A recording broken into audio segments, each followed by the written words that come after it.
Ta gloire éclaire tout mon être beau. Ton amour je vis.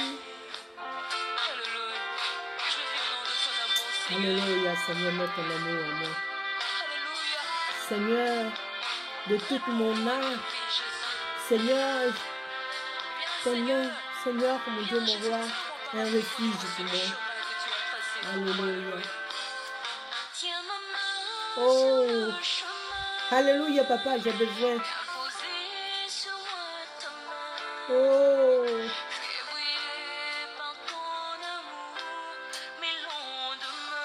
oh, Seigneur, tiens ma main.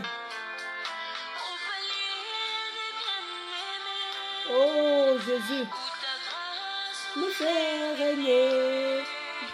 Je me réjouis de partager et t'aimer. Oh Seigneur, je me réjouis, Seigneur, de partager.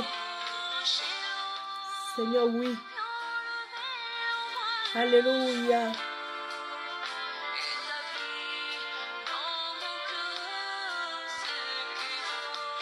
Oh Jésus.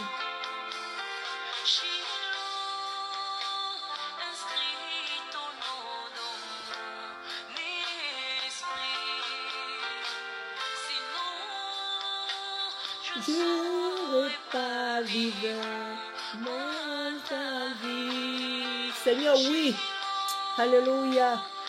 Sans toi, Seigneur, je ne saurais pas vivre.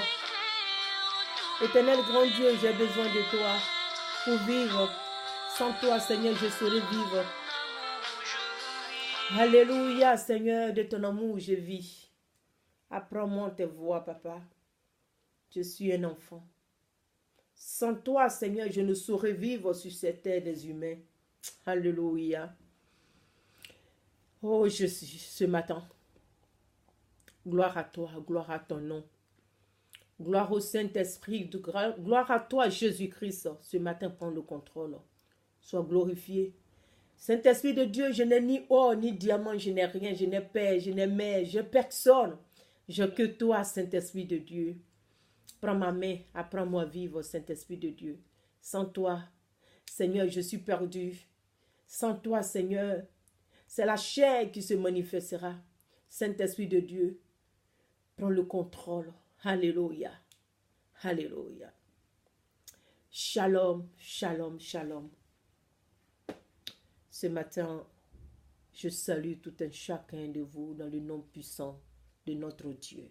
Alléluia. Ce matin, je vais édifier quelqu'un. Je vais édifier quelqu'un.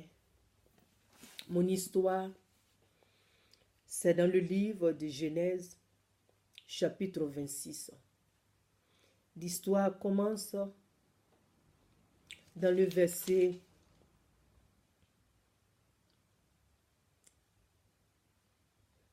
dans le verset 1. Genèse chapitre 26, dans le verset 1 jusqu'à verset 35. La lecture est trop longue et je ne vais pas lire toute la lecture.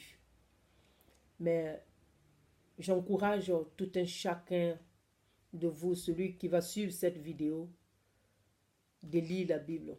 Si vous n'avez pas une Bible, procurez-en. Si votre religion vous interdit, alors les Italiens disent patience. Alléluia. L'histoire, il s'agit de Isaac. Isaac, l'unique fils que Dieu a donné à Abraham dans sa vieillesse, à Sarah et Abraham. Bien vrai que Abraham a eu Ismaël avec l'Égyptienne qui était la servante de Sarah. Mais la Bible déclare que l'enfant de la promesse, Ismaël n'était pas l'enfant de la promesse, mais l'enfant de la promesse, c'était Isaac. Et on peut dire c'était l'unique enfant que Dieu a donné à Abraham. Parce que Sarah n'a pas pu supporter. Et Sarah a renvoyé Agar, sa servante, et son fils Ismaël. Mon histoire n'est pas là ce matin. Mon message, je veux parler d'Isaac. Quand j'étais converti, les années 99-2000, c'était un des versets bibliques que j'ai beaucoup médité. Si vous voyez dans ma Bible, voilà. J'ai tellement... Parce que j'étais dans le monde, pour moi, la découverte de Dieu était quelque chose d'extraordinaire, c'était miraculeux. Donc moi, je n'ai pas traité avec Dieu parce que j'ai eu l'appel direct et je me suis fait enseigner par des hommes de Dieu. Je suis restée fermement dans une église pendant 12 ans, formée par un père spirituel, que je le salue, toujours mon père, il est dans mon cœur. Alléluia. Ce matin, mon histoire est sur Isaac. Isaac a subi les mêmes choses que son père avait subi. La Bible déclare que il y a eu une famine. Isaac a suivi les mêmes traces de son père aussi. La Bible déclare que Isaac, cette année, dans le verset 12, Genèse chapitre 26, dans le verset 12, je vais lire quelques paragraphes, je ne vais pas lire tout lire. Isaac sema dans ce pays et il récolta cette année le centuple, car l'Éternel le bénit. Et cet homme devint riche et il s'enrichissa de plus en plus au point d'être vraiment fort riche. Il avait un chapelle de petits bétail, un grand nombre de serviteurs, aussi les Philistins devinrent jaloux de lui. Je vais m'arrêter au verset 13. La Bible déclare que il y avait la famine. Tout le monde pleurait. On n'avait rien à manger.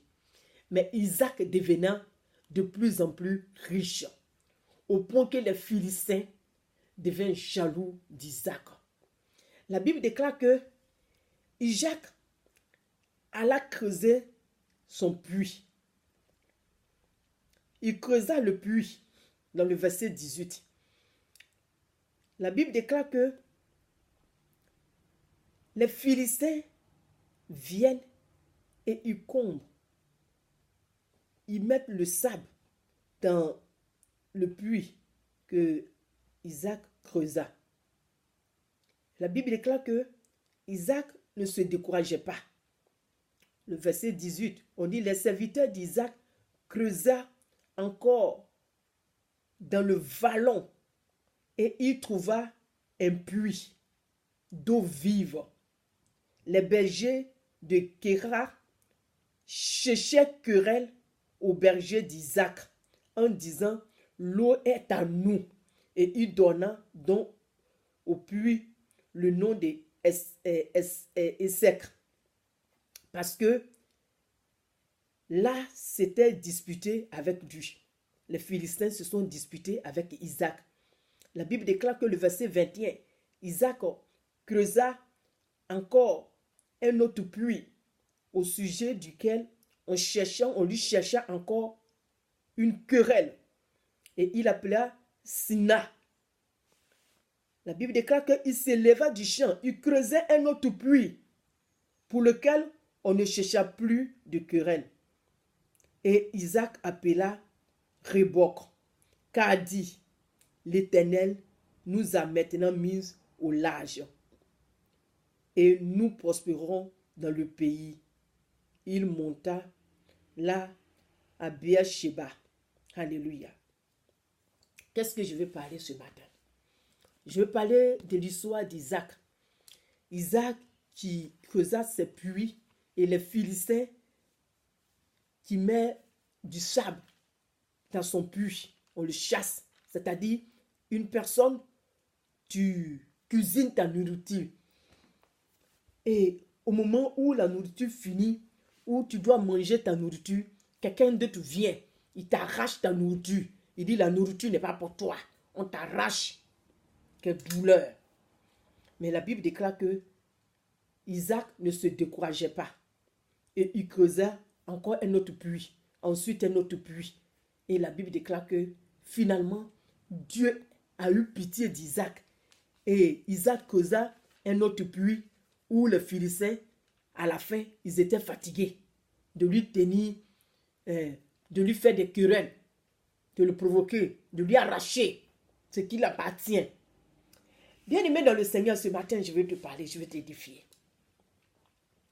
Ce matin, je vais parler du pardon. Pardonner. Alléluia. Tu ne peux jamais parler du pardon si tu n'as jamais été opprimé, oppressé. Tu n'as jamais été injustement oppressé, opprimé. Tu ne peux pas parler de pardon. Certes, il est bien beau que nous parlons. Pardonne-le. Pardonne-la. Pardonne-les. Oui, il est bien beau. As-tu vécu l'oppression par des personnes? As-tu vécu l'oppression par des personnes?